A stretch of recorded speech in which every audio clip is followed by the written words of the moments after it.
August 10, 2024 ರಾತ್ರಿ ಸುಮಾರು 11 ಗಂಟೆಗೆ ತುಂಗಭದ್ರಾ ಜಲಾಶಯದ 19ನೇ ಕ್ರಸ್ಟ್ ಗೇಟ್ ಮುರಿದು ನೀರಿನಲ್ಲಿ ಕೊಚ್ಕೊಂಡು ಹೋಗುತ್ತೆ. ಇದನ್ನು ಫಸ್ಟ್ ನೋಟಿಸ್ ಮಾಡಿದ್ದು ಅಲ್ಲೇ ಸುತ್ತಮುತ್ತ ಮೀನು ಹಿಡಿಯೋರು. ಅವರೇ ಇದನ್ನು ಪೊಲೀಸ್ಗೆ ಇನ್ಫಾರ್ಮ್ ಮಾಡ್ತಾರೆ. ನಂತರ ಅಫಿಷಿಯಲ್ಸ್ ಬಂದು ನೋಡಿದಾಗ ಗೇಟ್ ಮುರಿದಿರೋದು ಕನ್ಫರ್ಮ್ ಆಗುತ್ತೆ. ತಕ್ಷಣವೇ ಎಚ್ಚೆತ್ತ ಅಧಿಕಾರಿಗಳು ಎಲ್ಲ ಗೇಟ್ಗಳನ್ನು ಓಪನ್ ಮಾಡಿ ಪ್ರೆಷರನ್ನು ಕಂಟ್ರೋಲ್ ಮಾಡ್ತಾರೆ. 1979ರಲ್ಲಿ ಗುಜರಾತಿನ ಮಚ್ಚು 2 ಡ್ಯಾಮ್ನಲ್ಲಿ ಸರಿಯಾದ ಮೇಂಟೆನೆನ್ಸ್ ಇಲ್ಲದ ಕಾರಣ ಡ್ಯಾಮ್ ಒಡೆದು ಹೋಗಿ ಸುಮಾರು 2000 ಜನ ಬಲಿಯಾಗಿದ್ದರು. Dams are the temples of modern India ಅಂತ ಜವಾಹರ್ಲಾಲ್ ನೆಹರು ಅವರು ಹೇಳಿದ್ದಾರೆ. ಆದರೆ ಡ್ಯಾಮ್ ಬೋರ್ಡ್ ಅಫಿಷಿಯಲ್ಸ್ ಅವರ ಸಣ್ಣ ನಿರ್ಲಕ್ಷ್ಯದಿಂದ ಈ ಥರ ಭಯಾನಕ ಘಟನೆಗಳು ನಡೆದರೆ ಅದನ್ನು ದೇವಸ್ಥಾನ ಅಥವಾ ಡಿವೈನ್ ಪ್ಲೇಸ್ ಅಂತ ಕರೆಯೋಕ್ಕಾಗುತ್ತಾ? ಕಳೆದ 70 ವರ್ಷಗಳಲ್ಲೇ TB ಡ್ಯಾಮಲ್ಲಿ ಇಂತಹ ಘಟನೆ ನಡೆದಿರೋದು ಮೊದಲ ಬಾರಿ ಅಂತ ಹೇಳ್ತಾರೆ. ಸೊ ಇದೆಲ್ಲ ಆಗಿದ್ದು ಯಾಕೆ? ಇದರಿಂದ ಏನು ಅಪಾಯ ಇದೆ? ತುಂಗಭದ್ರಾ ಡ್ಯಾಮಿನ ಇತಿಹಾಸ ಏನು? ಇದಕ್ಕೆಲ್ಲ ಸೊಲ್ಯೂಷನ್ ಏನು? ಇಷ್ಟೆಲ್ಲ ವಿಚಾರಗಳನ್ನು ಇವತ್ತು ಡಿಸ್ಕಸ್ ಮಾಡೋಣ. ನಾನು ನಿಮ್ಮ ದೀಪಕ್ ಕಲಿವಾಳ್. State you.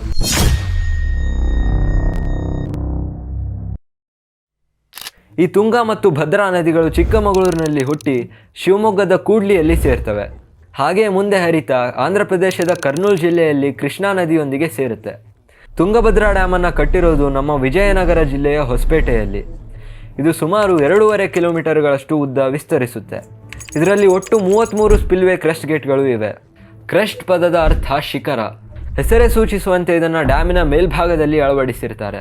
ಇವುಗಳನ್ನು ನೀರಿನ ಫ್ಲೋ ಕಂಟ್ರೋಲ್ ಮಾಡೋಕ್ಕೆ ಯೂಸ್ ಮಾಡ್ತಾರೆ. ಹೆಚ್ಚಿನ ಒಳಹರಿವಿನ ಸಮಯದಲ್ಲಿ ಅಂದರೆ ಭಾರೀ ಮಳೆಯ ಸಮಯದಲ್ಲಿ ನಿಯಂತ್ರಿತ ರೀತಿಯಲ್ಲಿ ನೀರನ್ನು ಬಿಡುಗಡೆ ಮಾಡೋಕ್ಕೆ ಇದನ್ನು ಯೂಸ್ ಮಾಡ್ತಾರೆ. ಇವು ಸುಮಾರು 48 ಟನ್ ತೂಕವನ್ನು ಹೊಂದಿದ್ದು 60 ಅಡಿ ಅಗಲ, 20 ಅಡಿ ಉದ್ದ ಇರುತ್ತೆ. ಈ 33 ಗೇಟ್ಗಳಲ್ಲಿ 1ರಿಂದ 16ನೇ ಗೇಟ್ಗಳನ್ನು ಕೇಂದ್ರ ಜಲ ಆಯೋಗದವರು ನೋಡಿಕೊಂಡ್ರೆ 17ರಿಂದ 33ನೇ ಗೇಟ್ಗಳನ್ನು ರಾಜ್ಯ ಜಲ ಆಯೋಗದವರು ನೋಡ್ಕೋತಾರೆ. ಈಗ ಏನಾಗಿದೆ ಅಂದರೆ ಕ್ರಸ್ಟ್ ಗೇಟ್ಗೆ ಒಂದು ಚೈನ್ ಲಿಂಕ್ ಕನೆಕ್ಟ್ ಆಗಿರುತ್ತೆ. ಅದು ಫೇಲ್ ಆಗಿ 19ನೇ ಗೇಟ್ ನೀರಿನಲ್ಲಿ ಕೊಚ್ಕೊಂಡು ಹೋಗಿದೆ.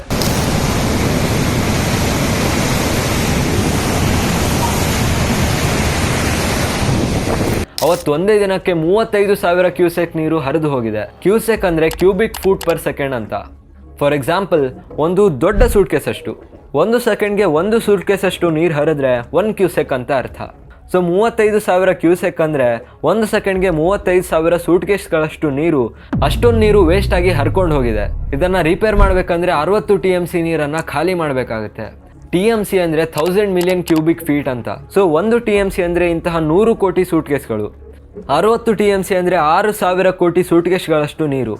ನಮ್ಮ ತುಂಗಭದ್ರಾ ಡ್ಯಾಮಲ್ಲಿ 133 TMC ನೀರನ್ನು ಸ್ಟೋರ್ ಮಾಡೋ ಸಾಮರ್ಥ್ಯವಿದೆ.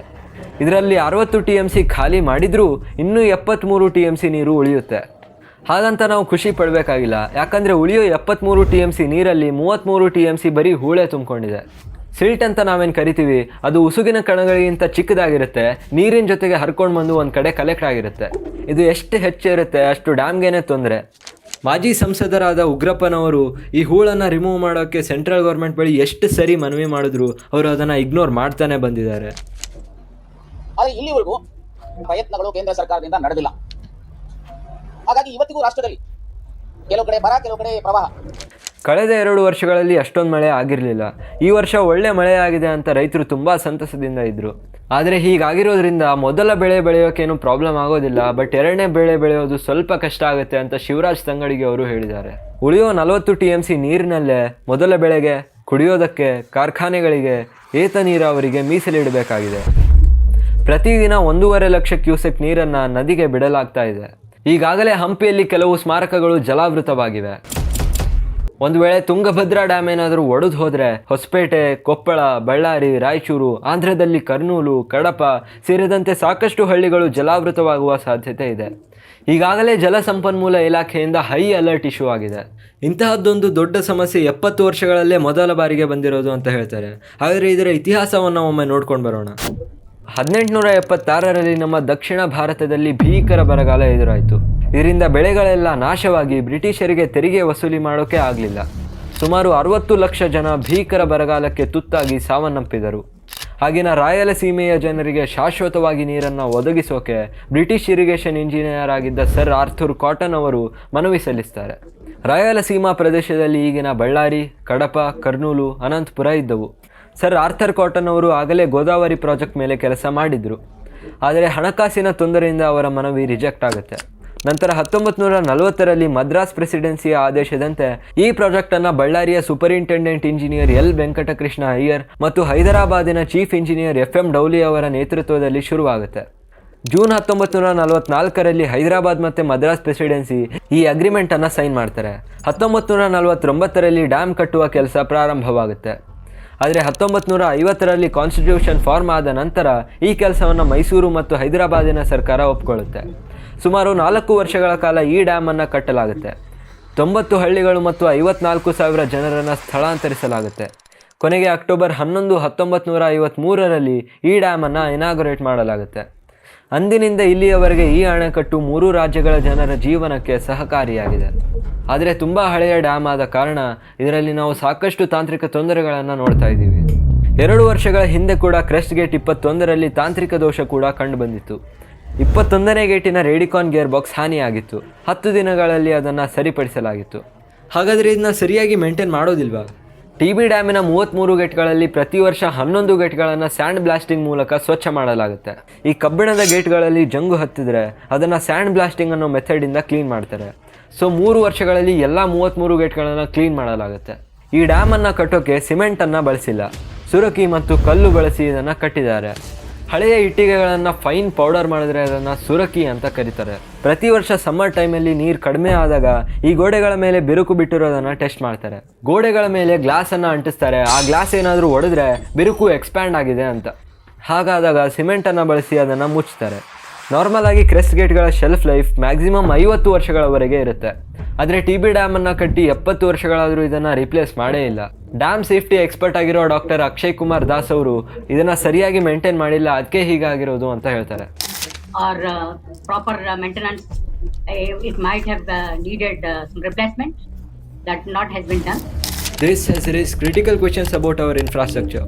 ಮುಖ್ಯವಾಗಿ ಏನಪ್ಪ ಅಂತಂದ್ರೆ ಆಂಧ್ರದಿಂದ ಅತಿ ಹೆಚ್ಚು ನೌಕರರು ಅಲ್ಲಿ ಕೆಲಸ ಮಾಡ್ತಾ ಇದ್ದಾರೆ. ಅವರು ರಾಜ್ಯದ ಬಗ್ಗೆ ಕಿಂಚಿತ್ತು ಕಾಳಜಿ ಇಲ್ಲ. ತಕ್ಷಣ ಏನಪ್ಪ ಅಂತಂದ್ರೆ ಎಲ್ಲಾ ಅಧಿಕಾರಿ ವರ್ಗಗಳನ್ನ ಅಲ್ಲಿಂದ ತೆಗಿಬೇಕು. ಒಂದು ನೇರವಾಗಿ ಸರ್ಕಾರನೇ ಹೊಣೆ.